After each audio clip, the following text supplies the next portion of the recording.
Ever since the assassination of President John F. Kennedy on November 22, 1963, millions of people across the country have voiced their disbelief of what the government proclaims happened that day regarding how and who exactly killed Kennedy. The story we're told to believe is that an ex-Marine named Lee Harvey Oswald, a man who was a radio operator for the secret U-2 spy plane operations that allegedly became a defector to Russia, effectively shot and killed President Kennedy by himself in Dallas, Texas, all while shooting from a building which was located behind the president and his motorcade. This building is known as the Dallas School Book Depository. However, in concluding that Kennedy was shot from behind, this narrative becomes instantly at odds with what the dozens of witnesses that were there claim happened that day. Police officers, Secret Service agents and numerous everyday citizens all testified that shots came not from behind the president, but from in front of the motorcade at a location now known as the infamous Grassy Knoll. Some agents even say they heard shots coming from multiple directions, as if they had driven into an ambush. Many of these witnesses also said they saw a small smoke cloud at the same moment of the assassination from what looked like a gunshot, again, this occurring in front of the motorcade. One of the most controversial and disbelieved factors of Kennedy's assassination is perhaps the notion of the Warren Commission's single bullet theory. This theory, now widely known as the magic bullet, was produced by the Commission in order to account for all of the inconsistencies within their official story of a lone gunman being responsible for the shooting.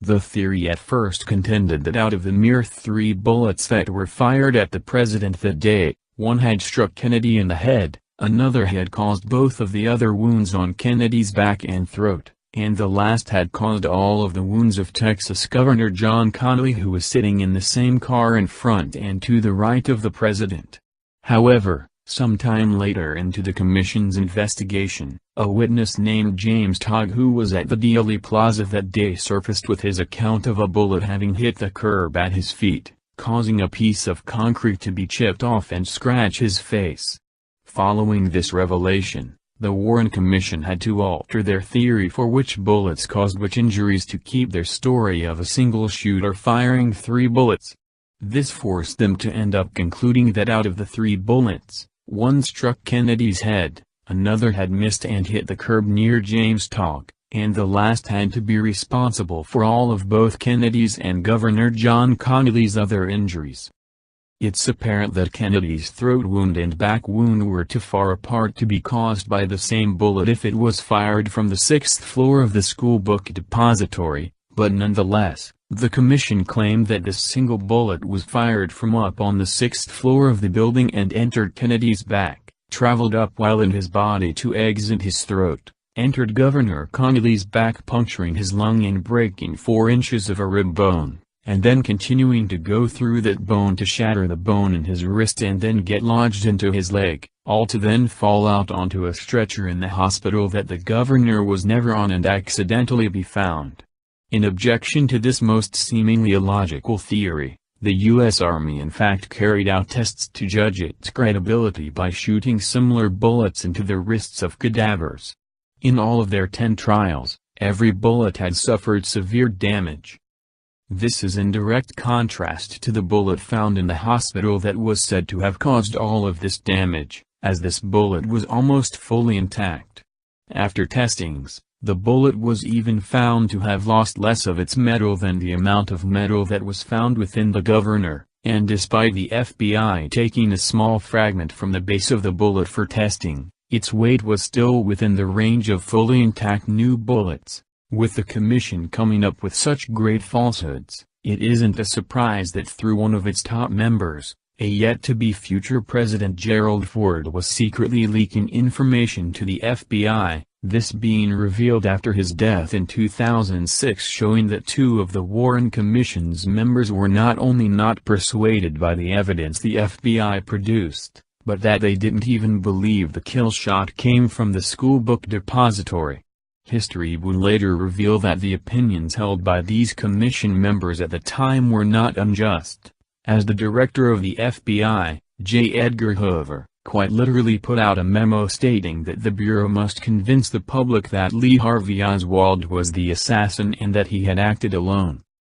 When it comes to Lee Harvey Oswald, many aspects that surrounded him all point to the notion that he was in fact innocent and was merely a fall guy, just as he stated not long before he himself was shot and killed on live television while in handcuffs in the basement of the Dallas Police Department. This happened just 2 days after JFK's assassination, before he could stand trial. It has since become relevant that Oswald's killer, an individual that's most commonly known as Jack Ruby, wasn't just a man that was allegedly grieving over the death of the president, but was a strip club owner with direct ties to the mafia as well as to many members of the Dallas Police Department at that time. After being arrested for killing Oswald, Ruby stated that he feared for his life and that he wanted to be taken to Washington in order to testify. He also claimed in a courthouse interview that the world would never know the true facts of what occurred that day. With regards to Ruby and the Mafia,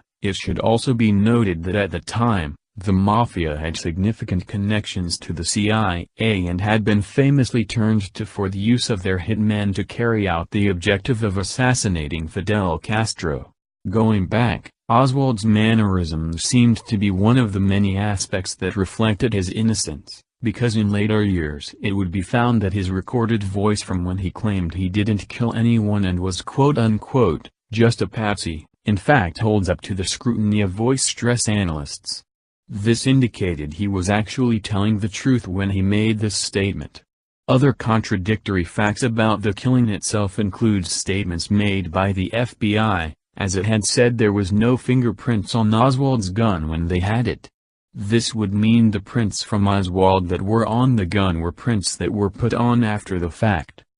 It's officially claimed that Oswald had defected to the Soviet Union in 1959, and that in the months prior to JFK's killing, Oswald had contacted the Soviet embassy and Cuban consulate in Mexico City. This was said to be proved by photographs and wiretapped recordings of Oswald that the CIA had gathered while he was allegedly going to and communicating with these entities. However, the FBI would eventually discover on the day of the assassination that the CIA had not kept them up to date about Oswald's alleged activities in Mexico City, so in order to compensate, the CIA headquarters in Mexico City sent their tapes and photographs of Oswald to the FBI's headquarters in Dallas. This is when the FBI would learn that not the recordings nor the photos were actually of Oswald and that someone had been impersonating him. Several members of the Cuban consul that Oswald apparently met with also later stated that the man who called himself Oswald not only didn't look like Oswald, but didn't even look like the man that was first said to be Oswald from the CIA's pictures.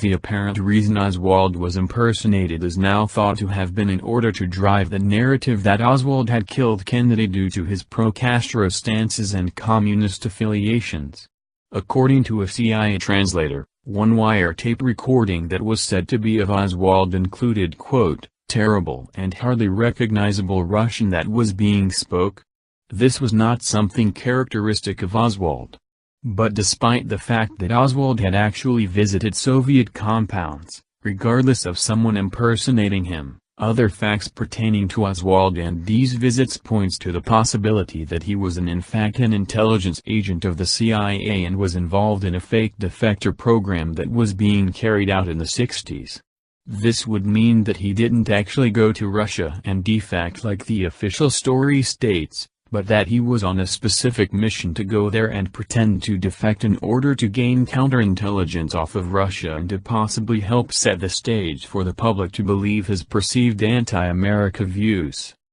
The evidence that shows this may have been the case and that he was in fact an intelligence agent consists of the items that Oswald had on him during his arrest at the Dallas movie theater. These included a phone book with the complete information of an FBI agent within, as well as a top to a small cardboard box which had the words Cox's Fort Worth printed on it and a piece of paper that had all of the schools and military bases Oswald had attended listed on it. The nature of these items appear to be indicative of a transfer of information between intelligence agents.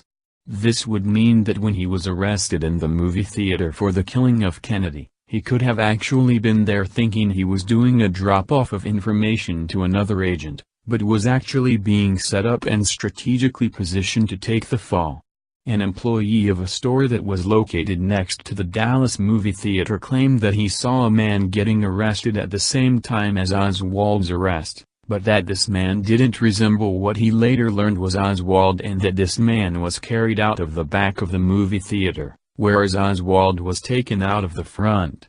Despite being interrogated for nearly 12 hours, no official recording or transcript of the interview has ever been released. Along with these facts, after examining Oswald's sniper nest with the amount of time in which all of the bullets were fired being taken into account, some of the very best military sharpshooters including Marine Corps Gunnery Sergeant and later sniper instructor Carlos Hathcock, concluded that the shots that Oswald was said to have done simply wasn't possible. Another military expert that outright denied the Warren Commission's findings was Lieutenant Colonel Craig Roberts, a former Vietnam Marine sniper turned sharpshooter for an urban SWAT team. After examining the specifics of Oswald's alleged actions such as his location, the angles of the shots and time given for this to have played out, Colonel Roberts also confirmed that Oswald simply couldn't have done what we're told he did.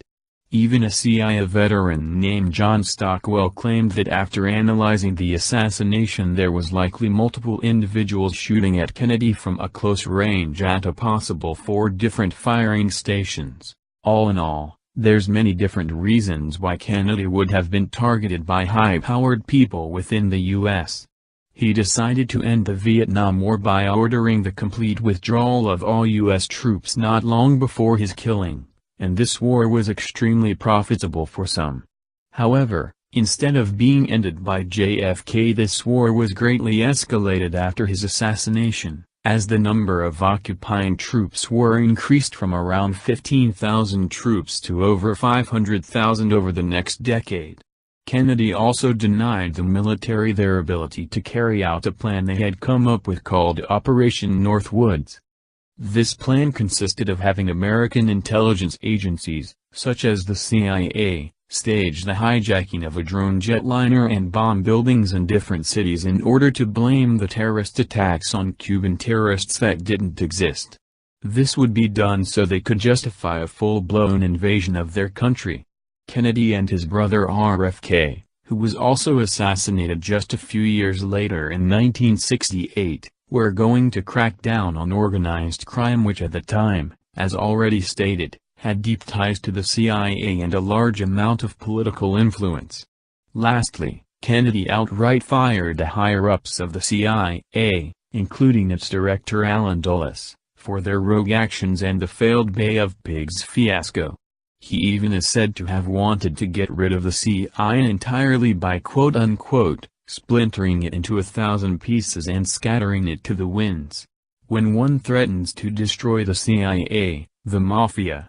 and tries to stop the military and the people who make billions of dollars off of war by way of weapons sales and corporate infiltration, one is stepping into a place where life is cheap and power is absolute. Never has another president been as brave as John F. Kennedy dared to be.